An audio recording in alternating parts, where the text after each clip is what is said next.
اعوذ باللہ من الشیطان الرجیم بسم اللہ الرحمن الرحیم۔ محترم خواتین و حضرات،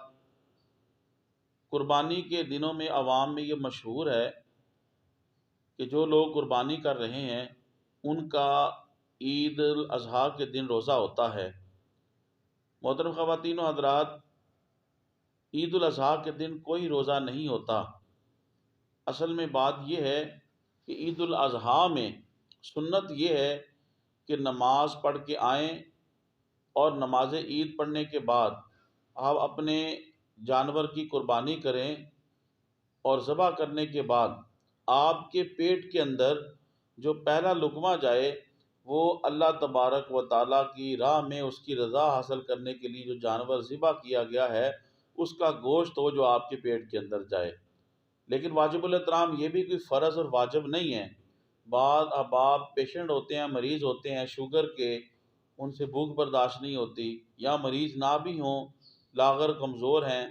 یا لاغر و کمزور نہیں ہیں، ان سے بھوک برداشت نہیں ہوتی، تو ان کے اوپر کوئی فرض اور واجب نہیں ہے کہ وہ عید کی نماز کے بعد جب تک ان کا جانور ذبح نہ ہو جائے اور پھر اس کا جانور کا گوشت جو ہے وہ اس کے پیٹ کے اندر جائے، اس کے لقمہ اس کا وہ جو ہے وہ کھانا کھائے۔ تو محترم خواتین و حضرات، عید والے دن کوئی روزہ نہیں ہوتا، یہ عوام کے اندر غلط ہے۔ ہاں، یہ ضرور سنت ہے کہ عید کی نماز پڑھنے کے بعد وہ اللہ کی راہ میں قربانی کا جانور ذبح کرے، اور پھر اس کے پیٹ کے اندر جو پہلا لقمہ جائے وہ اللہ تعالیٰ کی رضا حاصل کرنے کے لیے اس کی بارگاہ میں